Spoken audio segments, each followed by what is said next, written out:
Izin pimpinan. Terima kasih pimpinan. Ya, terima kasih pimpinan, teman-teman Komisi 3 yang saya hormati, Pak Kapolda dan jajaran, Pak Kapolres Metro Jakarta Timur yang saya hormati, dan Ibu Ida dan kuasa hukumnya. Saya fokus ke Pak Kapolda Kalimantan Tengah. Terima kasih Pak Kapolda sudah hadir, dan saya tadi terkesima sedikit bagian akhir slide-nya itu, sekian dan terima kasih, hashtag Kalteng aman nyaman presisi. Saya suka yang presisi yang kecil-kecil itu, aman nyaman, ini menarik sekali bagi saya dan saya support nanti untuk masuk ke case ini.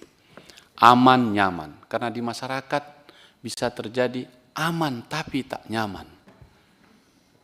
Nah itu dia, jadi kalau aman nyaman, nah perfect ini Pak Joko. Saya kira Pak Joko ini memang pujangga ini, menerjemahkan presisi dalam konteks yang lebih luas lagi, aman nyaman gitu. Kalau di Medan ditanya, aman bang, aman tapi tak nyaman. Itu beda itu. Aman tapi tak nyaman. Tapi ini Kalteng aman nyaman. Pak Kapolda, saya ikuti betul kasus ini dan setuju dengan teman-teman. Kayaknya rentetan ini. Dan karena itu sebelum saya teruskan, saya mau konfirmasi dulu pimpinan. Di sebelah Pak Kapolda kan ada, saya lihat, kalau salah mohon dikoreksi ya. Bapak BJP Andi Sahriful Taufik. Betul Pak Andi ya. Auditor utama Itwasum Polri. Jadi Bang Lalo ada di sini juga dari kan. Jadi mendengar dia. Oke, bagus juga. Dan ini penting, saya setuju ke situ nanti. Nah, rentetannya kan dari Solok, Sumatera Barat, ya, terus masuk ke kemudian di Jawa Tengah yang sudah diklarifikasi, sekarang masuk ke Kalteng. Kayaknya beruntun gitu ya soal Senpi ini. Kasusnya dulu Pak Joko. Saya percaya Pak Joko tidak berhenti pada kasus itu saja.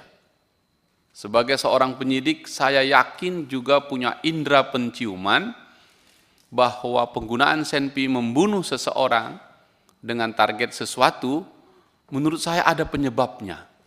Apalagi tadi saya lihat slide, ternyata dia pernah dihukum beberapa kali. Baik hukuman ringan sampai ke Patsus namanya ya, di tempat sus, ditempatkan di tempat yang khusus.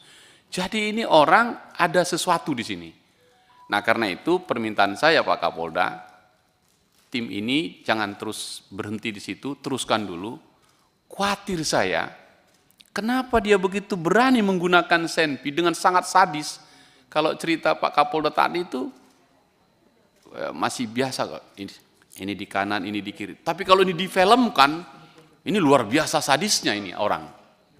Untuk tujuan tertentu dia membunuh, nggak setimpal lah antara yang dilakukannya itu untuk diambil.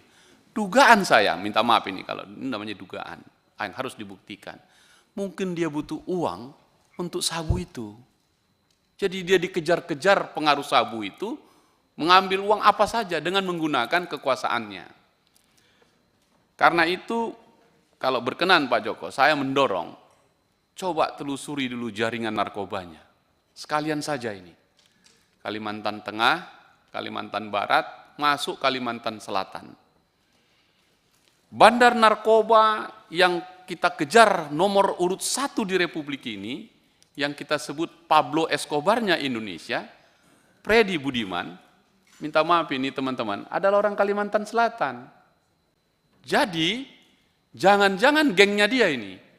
Begitu, saya mau kejar ini, untuk mau menghormati apa yang disampaikan Pak Habibur Rahman, Ketua Komisi 3, untuk kejar ini Pak. Sangat tidak masuk akal menggunakan Senpi begitu mudah menembak seseorang, hanya karena mau menguasai, mungkinkah mobil atau benda tertentu gitu. Dan benar Pak Rikwanto, udah kayak Don Corleone saja dia menggunakan. Karena itu, saya dorong itu Pak Kapolda, teruskan tim ini. Kalau di Medan dulu saya ingat itu ada TKAP, tim anti bandit ini, ya, kejarlah ini. Nah, berkenaan dengan itu saya setuju dengan Bang Lalo ya, Pak Itwasum, saya dulu lagi dari Itwasum ya.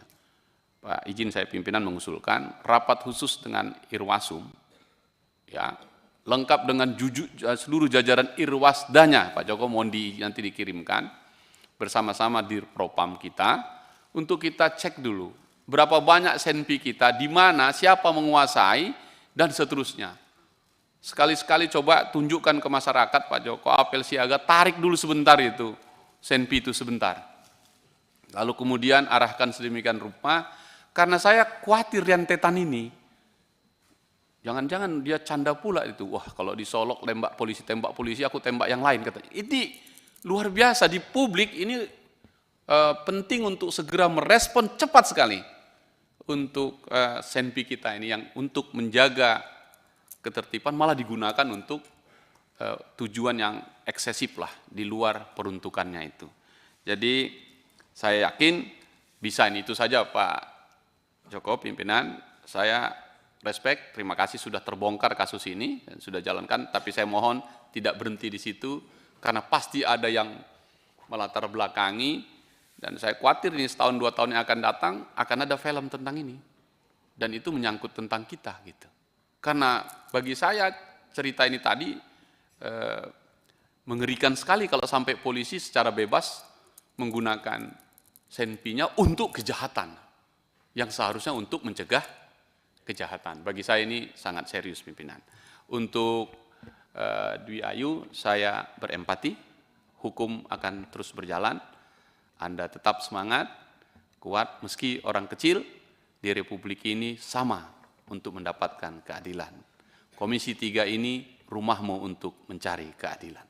Terima kasih pimpinan. Gus Palah ya, Gus Palah, silakan. Gus Palah dulu.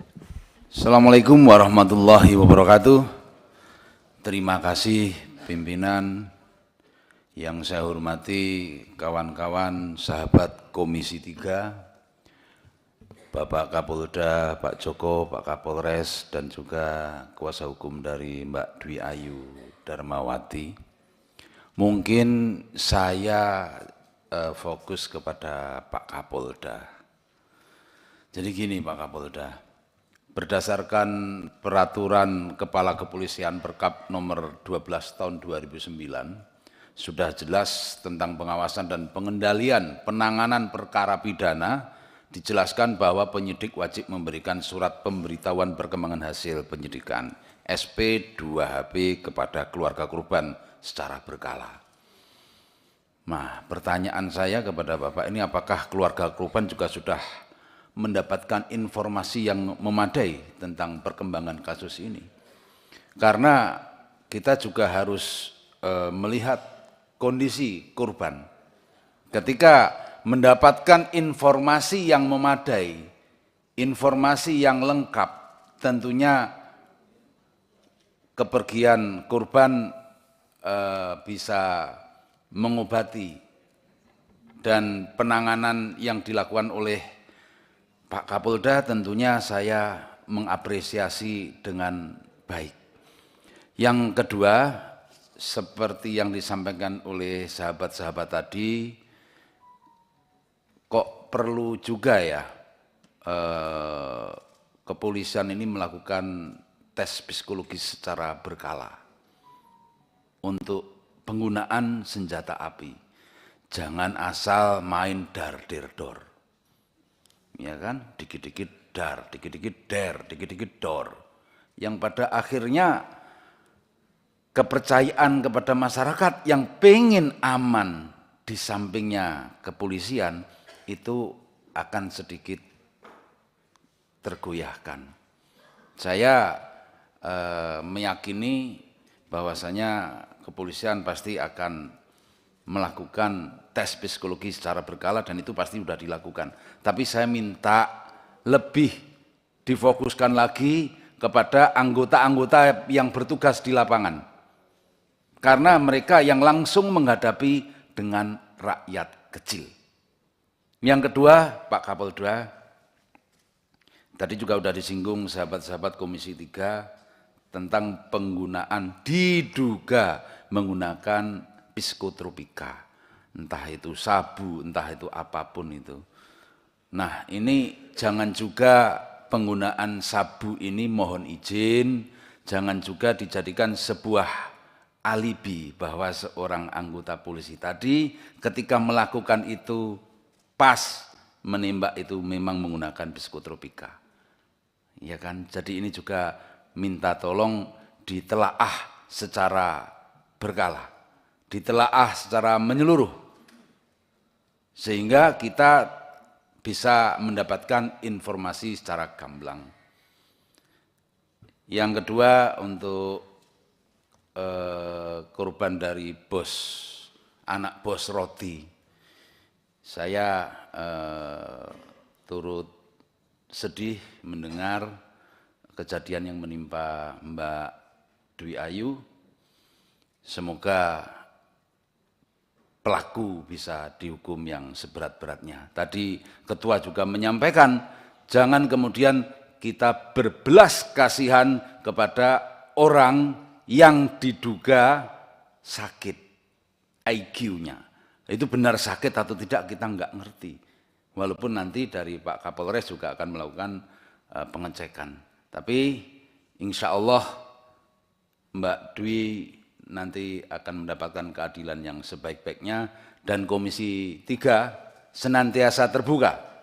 Maka kita mengapresiasi kepada Ketua kita Pak Habibur Rahman, walaupun di dalam kondisi reses kita merespon cepat segala permasalahan yang ada di masyarakat. Terima kasih. Assalamualaikum warahmatullahi wabarakatuh. Bu Widya, perempuan dulu, Bos. Ya. Baik.